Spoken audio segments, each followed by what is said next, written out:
Bonjour tout le monde et bienvenue dans cet épisode 4 du service civique Jardine. Je vais vous faire un petit résumé de ma semaine, tout simplement, de ce que j'ai fait dans le potager, ou pas d'ailleurs. Je vous laisse voir tout ça, mais après le jingle.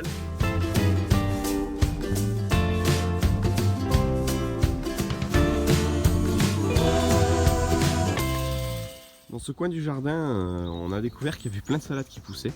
Donc ça fait 2-3 semaines qu'on se nourrit de salades qu'on n'a même pas plantées en fait, donc c'est super cool. Et à côté de cela, j'aimerais faire une butte en lasagne dans ce coin-là. Le truc c'est que je ne sais pas encore qu'est-ce qu'on va y mettre dessus, où exactement je vais la faire. Mais j'essaierai de vous filmer le plus possible, peut-être pas tout, mais le plus possible pour vous expliquer ce qu'est une butte en lasagne et comment on la fait.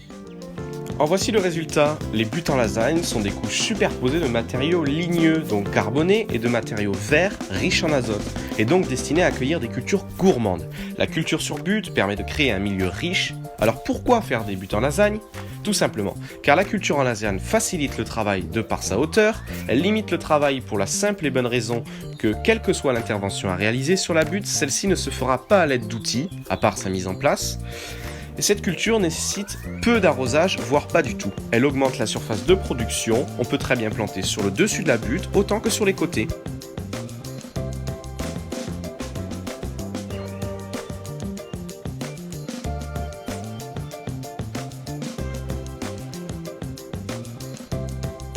Dans un premier temps, j'ai décaissé, j'ai donc enlevé la terre, chose que je ne conseille pas forcément car cela prend du temps et de l'énergie. On peut donc commencer sa butte à même le sol. Après avoir décaissé, j'ai tapis du bois sec ou en décomposition au fond, par-dessus j'y ai rajouté des brindilles et voilà, cette première couche de déchets bruns terminée. Ensuite j'ai mis au moins 30 cm de déchets verts, donc de la tonte, et par-dessus des restes de lierre taillée, puis j'y ai rajouté 2 brouettes d'ortie que j'ai coupées. Après j'ai remis par-dessus la terre que j'ai décaissée, puis j'ai mis quelques brindilles pour stabiliser cette butte, j'y ai rajouté une légère couche de fumier, puis j'ai recouvert le tout de terre. Pour finir, j'ai mis une couche de paille. Pour ma part, je ne pense pas qu'il y ait de bonne ou de mauvaise façon de faire sa butte en lasagne, tant qu'on y met du bois, des déchets bruns et verts. Chacun peut mettre les couches qu'il souhaite, par exemple moi je n'ai pas mis de carton, de feuilles ou de copeaux de bois.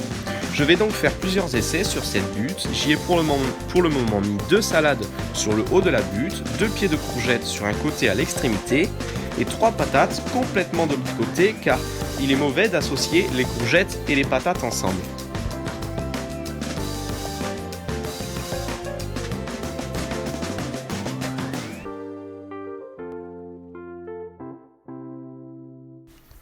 Nous avons profité de ce week-end pour s'occuper du jardin, donc nous avons étalé du fumier partout dans le jardin et puis ensuite nous sommes passés au motoculteur pour préparer le terrain pour les patates et les autres légumes pour le reste de la saison.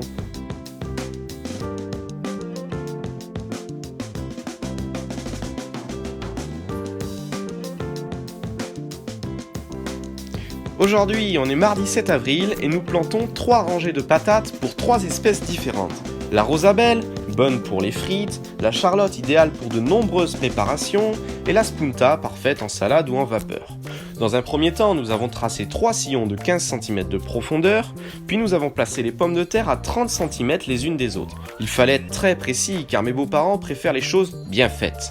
J'ai récupéré un peu de compost malgré qu'il soit un peu jeune et j'en ai mis une fine couche entre les patates. Enfin, nous avons rebouché les patates de sorte à faire une petite butte, puis il s'est mis à pleuvoir. Que demande le peuple ? Que demander de mieux ? C'était parfait.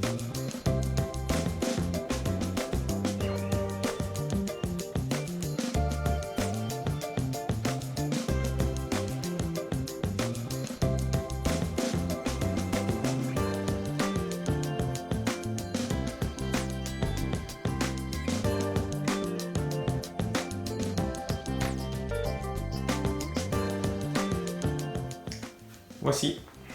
Donc je vais vous faire un petit état de mes plants au bout de 2-3 semaines.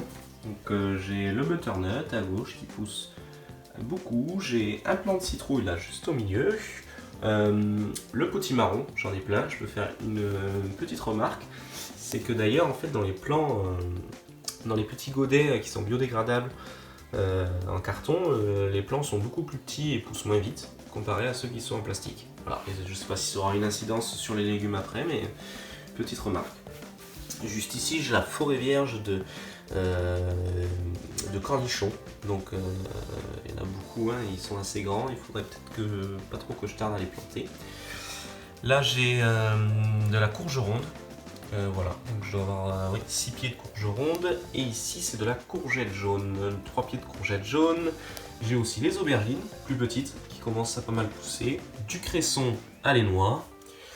Bon, le maïs, que ce soit ici, ici ou ici, j'ai l'impression qu'il pousse partout très facilement.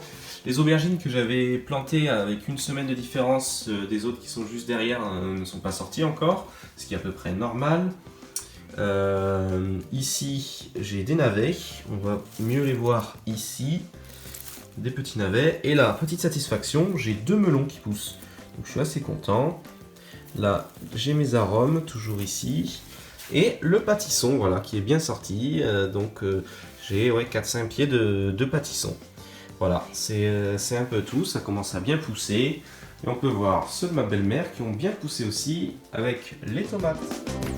Voilà, j'ai essayé de vous partager au mieux mon expérience, ce que je fais de mes journées de confinement en termes de jardinage. Bien sûr, je ne suis pas un pro, je suis à l'écoute de tout commentaire. Si vous avez des choses à me dire que j'ai mal faites, n'hésitez pas à me les dire. Et je vous souhaite à tous une bonne fin de semaine et on se retrouve mercredi prochain. C'est parti, jingle!